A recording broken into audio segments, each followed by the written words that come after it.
Welcome, viewers, back to the Preaching Humanist with David Oliverio, that is I, where no God is required for a life of love, joy, peace, fulfillment, meaning, and purpose in life, and the good life is one guided by reason and motivated by love. Today's episode, what Christians or believers of all different religions ask me as the Preaching Humanist. As I'm out on my journeys throughout the day and I have dialogue with Christians or Muslims or those from different religions, these are particular questions that Christians have asked me through the years, or even comments. So let's get right into it. Number one, this is one of my favorites. When I tell them I'm an atheist. You're an atheist? What happened to you? You must have had something terrible happen to you in your life to make you change from a Christian, especially a Christian preacher, all the way now to an atheist. Well, for those of you that are viewing, especially you that are still involved in Christianity or any other religion, I would like to give you an answer today. So for those of you that want to know what happened to me, well, what happened to me was I saw the light of reason. I saw the enlightenment of humanism. My mind was enlightened. I had an epiphany because my Jesus drug ran out. I was a very, very strong Christian, and through circumstances which caused me to begin to think, I figured it out. It was a conclusion to the rational process. I really came to that conclusion that there's no reason to believe in God anymore. So to say that I have had a terrible thing happen to me, which caused me maybe to be bitter or so forth, no. So what happened to you? You must have had something terrible happen to me. Nothing really terrible happened to me. I just figured it out. Here's another one I get asked a lot of times, or different statements from Christians to me. You're here at my church, or you're here talking to me for a reason. Now let me explain first. I do go out as an evangelist for humanism and atheism, being a former Christian preacher, and I do talk with Christians often. Yes, I do exercise free speech.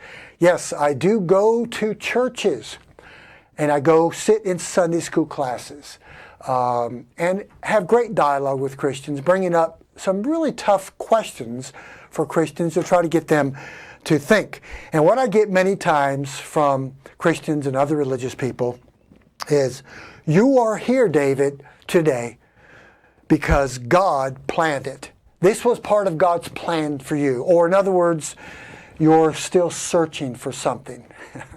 And I always answer them, yes, I am here for a reason today, and it's not because of what you think.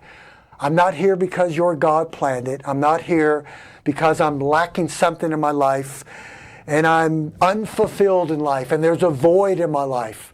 I've been there and I've done that. I've been to the depths of Christianity, born and raised into a Christian family, into a pastor's family. I became a preacher myself as a young man many years ago. So yes, I was a very, very strong Christian. I go to churches for a reason. I go to talk to Christians.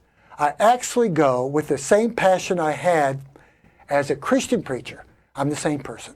Now I try to talk to Christians with a desire to see you change, to make you see, or help you to see that the belief system you have is unnecessary to live a good life and to let it go. So yes, I have a reason that I'm there, and it's for that reason. As far as God planning it, I don't believe that. God didn't plan it because I don't believe in a God. Another one I get from Christians very often is, David, you weren't a real Christian. Because if you were a real Christian, you would have never let go of believing in God. You are running from God, David, like Jonah ran from God. Or you're like the prodigal son, David, wallowing in a pigsty, running from the Father. And he is waiting for you to come back with open arms. Well, when I get that from Christians, when they say you weren't a real Christian, I go back and I gently explain to them how real of a Christian I was.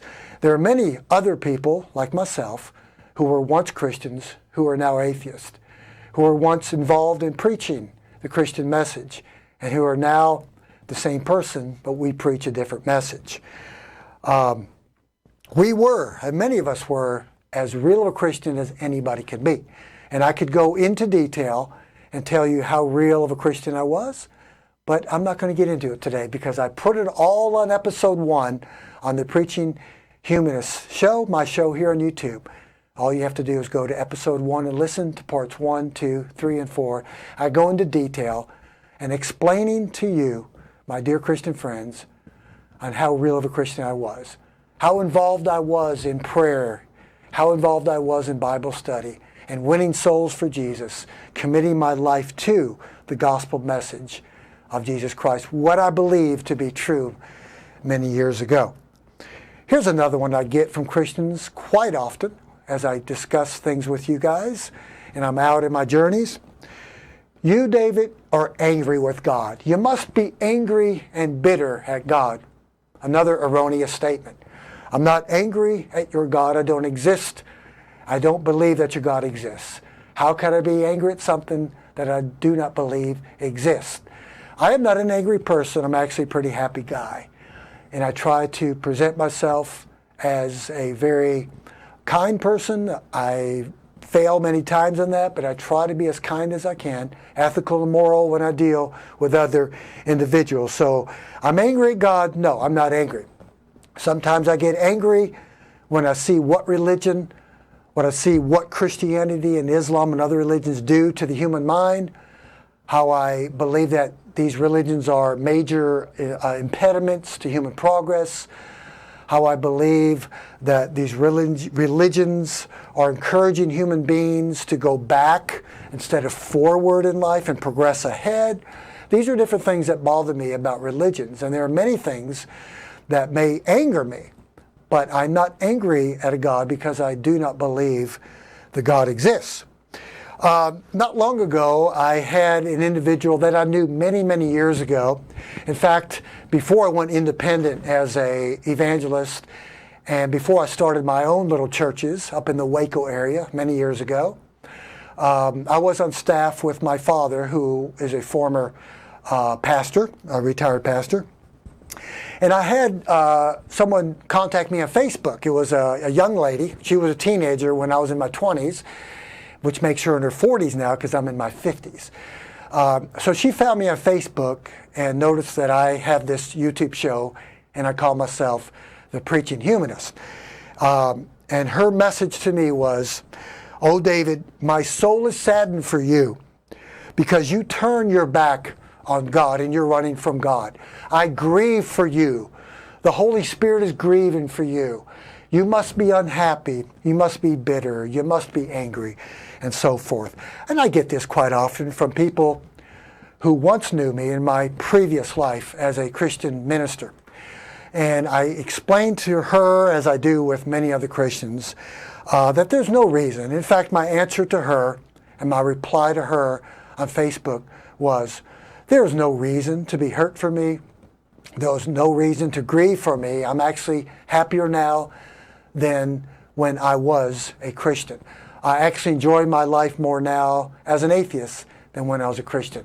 I actually have more compassion, sympathy, and empathy for my fellow human beings more now than when I was a Christian." That's quite the conundrum, and it's hard for Christians to understand that many of us who have let go of this religion and this belief system in Christianity can continue to be good people, and we progress into what I call humanism, being good without a God. I get that quite a bit. I have people tell me all the time, "Well, I feel sorry for you. You must be angry, you must be bitter, and you must be living a life of nihilism." Well, I actually am not. So I went ahead with the message to this wonderful person, but who still believes in God. And I said, there's no reason at all to be hurt or grieving for me, because many of us have progressed in life without belief in a God. Another one I get, or actually there was a statement made by a Christian that I've known for many years, And she was part of my ministry and actually followed me around when I did some evangelism back in the 80s and late 70s and 80s. She was part of the singing group that went with me as I played piano and I preached. Even in the little churches that I started, she was a part of. It's a woman a little bit older than I am. She messaged me and contacted me through Facebook. And she said, David, I remember the young, happy, silly, kind, passionate David. And now I'm praying for you that you can find this in your life again.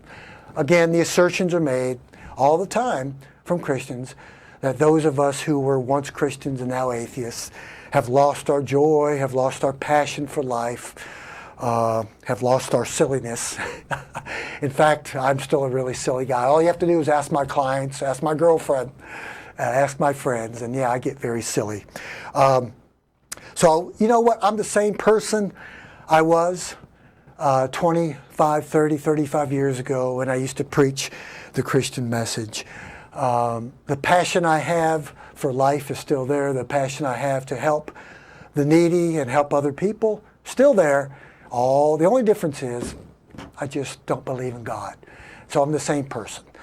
That's something that's really hard for Christians and other religious people to understand, that, you know, we're still the same person. So what I'd like to say to you, my dear Christian friends, of those of you from other religions that are still holding on to these concepts of God belief, that you can move on. You can progress past this life of holding on to God belief and needing a father figure in the sky. And you can be the same person you were as a Christian, as a Muslim, as a Hindu, a Buddhist, or whatever your religion was, or whatever deity that you held on to and worshipped. And you can still be the same person. You can still go on in life and progress in life. And I like to tell Christians all the time, and I would tell you today, my viewers, please do not mistake my passion for bitterness. And I do get this often. Well, David, you're bitter. Especially when I email people and I have dialogue on Facebook or email. They may think that I'm bitter. It's a passion. And again, as I've said before, it's okay for Christian preachers and believers to have passion about their relationship or their so-called relationship with God or Jesus, and go on and tell others about their passion. But when I show passion, or people like me that are anti-theistic atheists, that are missionaries and evangelists to those that still believe in a God, we're all of a sudden labeled bitter and angry. We're actually not. I can speak for myself at least. I'm not bitter, I'm not angry. I'm very, very passionate about what I do. It is a major passion in my life. So please don't mistake passions that we may have, those of us that speak, for humanism and atheism. It doesn't mean we're bitter. It's just something we love to do. It's innate in me and many others, and we're wired that way, to speak and to try to encourage other people to find true life and love outside of God belief. So those are the few different questions and comments that Christians always give me, and I thought I'd present some answers to those of you that have questions and those of you that do not understand the other side for those of us that do not believe in a God. There are many of us that are happy. There are many of us that are involved in humanism, making this world better every day without God belief. And again, you'll never know this, my dear Christian friends, that there are those of us out there that do the things that you do. We love, we give, we share, we're filled with empathy and sympathy and compassion. We try to help our fellow man and human beings without God belief. So, thank you for watching the Preaching Humanist with David Oliverio.